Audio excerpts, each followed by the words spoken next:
안녕하세요. 안녕하세요. 예, 그 문자 100강, 예, 드디어 100강까지 왔습니다.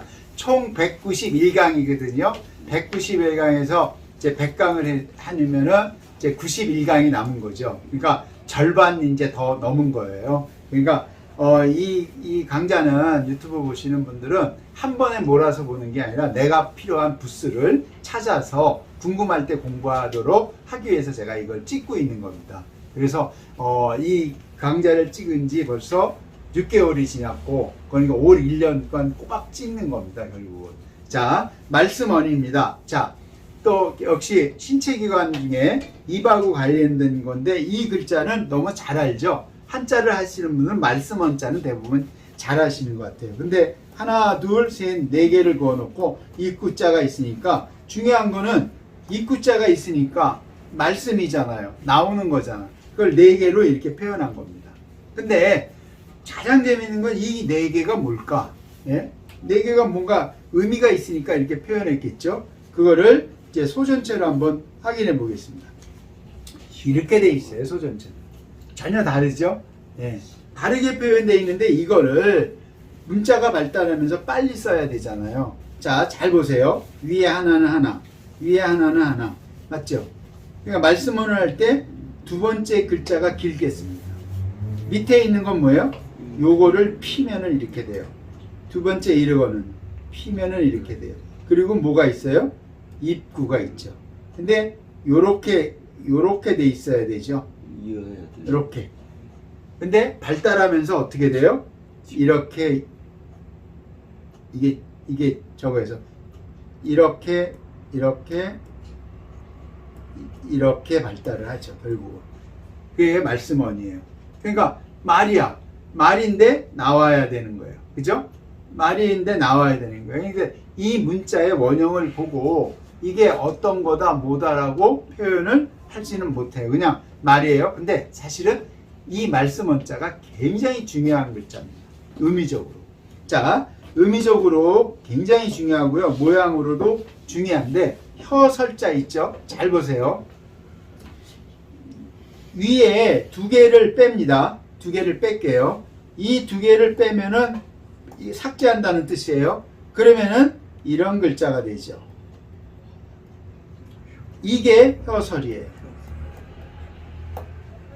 똑같죠? 혀설 알리고. 그러니까 이거는 두 개면 뭐예요? 하늘과 땅이잖아요. 그러니까 하늘과 땅이니까 두 이는 하늘과 땅이라고 했죠. 제가 이제 의역을 하면 하늘과 땅에 대해서 말하는 거예요. 이제 안 잊어버리실 거예요. 그거를 발달하게 되면 어떻게 돼요? 이렇게 된다라는 뜻이죠. 예? 근데 여기를 보면은, 이 글자만 보면은 그런 의미를 전혀 이해하기가 쉽지 않죠.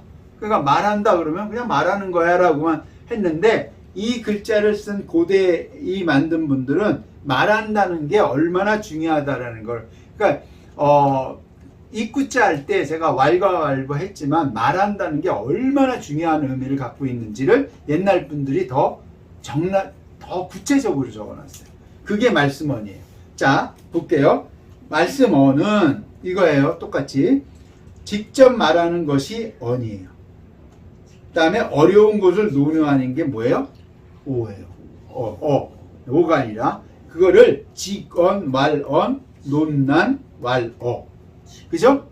말을 말하려면 직이라는 건, 직언한다는 건 올바르게 말해야 되는 거죠. 말을 함부로 말을 하지 말라는 게 아니에요. 말하지 마, 이게 아니에요. 말을 해라고 해야 돼. 말을 해야 되는데 어떻게 해야 된다? 올바르게 해야 하라고요. 근데 우리는 말하지 말라라고 한때 배웠다고요. 예? 올바르게 해야 되고, 어려운 논의를 하는 건 어예요. 누가 해? 나오자잖아요. 자, 한자 파자를 해서 내가 한번 풀어볼게요. 오자는 다섯 오자잖아요. 하늘과 땅 사이에 있는 게 이게 변했죠. 내가 말하는 거예요. 그거에 대해서. 그거를 올바르게. 자, 여기서 우리가 많이 쓰는 게 책이 나와요. 뭐예요? 네. 논어라는 말이 나오잖아요. 논어가 여기서, 그러니까 어려운 말들을 말하면 어려운 거를 논의하는 말들이에요. 논어가. 한자의 문자적으로 하면. 그 다음에 그냥 말하는 거는 어떻게 돼요? 언어가 되죠. 논어라는 건 책 이름이지만 우리가 언어를 쓴다고 그러잖아요. 언어를 쓴다는 거는 올바른 말을 어려운 논란을 통해서 말하는 거예요. 그러니까 우리가 우리 학교 시험에는 논술이라고 있잖아요. 논술이니까 결국은 말을 하는 거죠. 네, 논자도 보세요. 풀어드릴게요. 혹시 제가 지지난 강의 시작에는 삼합집 얘기를 했죠. 말을 하는 거예요. 말을 하는데 잘 보세요. 말을 하는데 어디서 해요? 집에서 뭐를 가지고? 이거는 책이에요. 책. 대나무를. 그러니까 집에서 책을 펴놓고 뭐예요? 어려운 것을 서로 논의하는 게 논어예요. 그리고 그거를 말로 전하는 거예요. 그리고 지금 시험은 논술을 하잖아요. 쓰잖아. 왜? 말을 할 수가 없으니까 글자를 쓰는 거잖아요. 그 다음에 뭐죠? 담론 이런 책 있잖아요. 담론. 예? 예. 그러니까 논자가 굉장히 좋은 거죠. 예. 담론하면은 뭐예요? 거꾸로 담자는 불꽃 튀게 말하는 거잖아요. 그 다음에 대담한다고 그러잖아요. 대담. 누구를 상대로 해서 담화, 발표를 한다. 예. 그러니까 논자는 이렇게 씁니다. 논어가 되고 이거를 쓸 때는 언어가 되는 거죠. 근데 우리가 요즘은 너무 언어가 모르겠어요. 이 언어에 이런 게 말하자면은 뭐라고 그럴게요. 품이 있다 없다의 기준이 어디인지는 저는 잘 모르겠어요. 근데 우리가 통상적으로 쓰는 언어가 불쾌함을 느낀다고 그러면 품위가 떨어지는 거겠죠. 그건 절대적 가치 기준은 아니라고 봐요. 그렇지만 우리가 쓰는 통상적인 언어에 품위가 있을 때 그 집단의 말하자면은 사회적 수준은 높아가겠죠. 그 언어를 쓰는 집단이. 근데 그 집단이 그 품위 있는 언어가 자꾸 품위가 자꾸 낮아지면은 누군가는 그 집단을 우습게 알겠죠. 그러니까 우리는 이제 이렇게 한자도 있지만 한글도 이렇게 가리키잖아요. 그리고 제가 이 유튜브를 통해서 여러 번 했지만 정말 전 세계에서 문자를 만든 원리도 있고 만든 사람도 있고 대단한 거거든요. 근데 우리는 대단한 걸 갖고 있는데 왜 대단한지를 잘 모르는 것 같아요. 이걸 겸용을 했을 때 대단한 건데 어쨌든 언자가 나와서 제가 추가로 한자하고 상관없는 걸 좀 말씀드리겠습니다. 언자의 다음에는 뭐예요? 이게 이제 문제죠. 말이 두 개가 붙으면 뭐예요? 싸운다고요. 말, 다툴, 경. 항상 두 자가 들어가면 강조를 하거나 아니면은 사람만 싸우는 게 아니에요. 동물을 할 때 제가 두 개 했죠. 개 싸울 은이에요. 개가 싸운다는 거죠. 항상 같은 자가 반복이 되면 다른 의미로 더 강조하는 의미를 쌉니다. 그래서 두 개의 언이에요. 그래서 뭐냐면은 두 개의 언은 그냥 싸우는 겁니다. 자, 다투지 마시고, 예. 자, 말씀어는 말 다툴 경이 되는 거고요. 그 다음 자가 이겁니다. 재밌는 거는.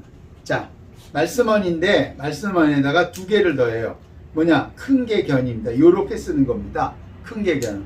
이렇게 쓰죠. 그죠?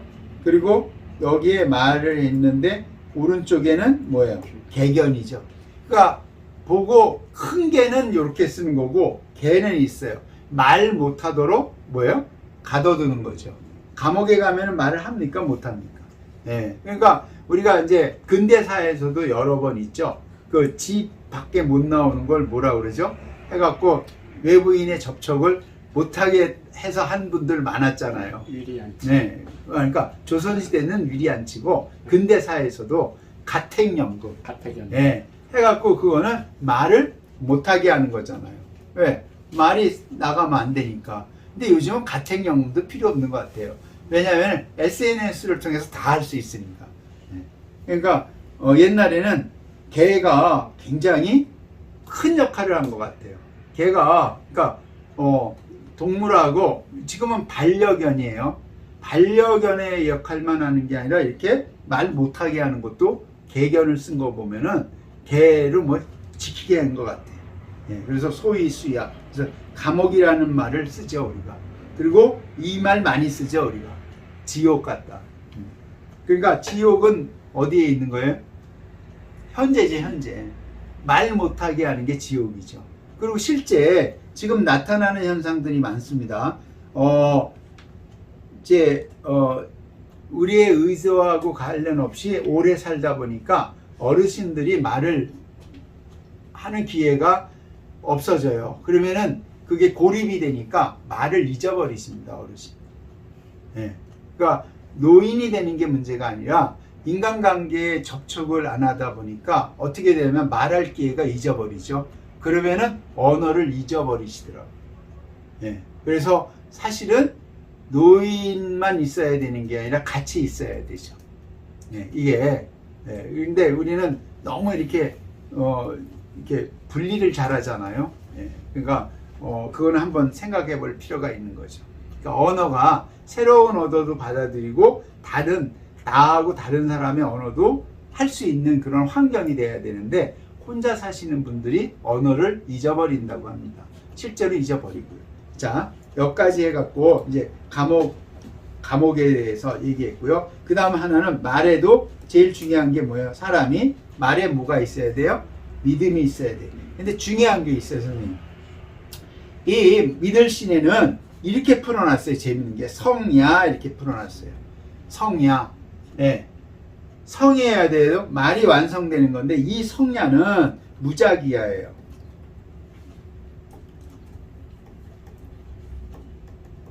나를 속이지 않는 거예요. 네. 성야의 원래 뜻이 나를. 그러니까 나를 속이지 않는 거예요. 믿음이 있는 거는 믿음이 있는 사람은 자기 자신을 속이지 않아. 대부분 보면은 믿음이 안 가게 하는 거는 뭐 누가예요? 나부터 속이는 거예요. 이게 어떤 면은 철학적인 논변이 되는 거예요. 누군가에게 믿음을 주는 사람은요, 자기가 자기를 속이지 않아. 근데 믿음이 없는 사람은 벌써 뭐예요? 사기꾼은 사기꾼 그러면은 누구부터 속여요? 자기부터 속인다고요.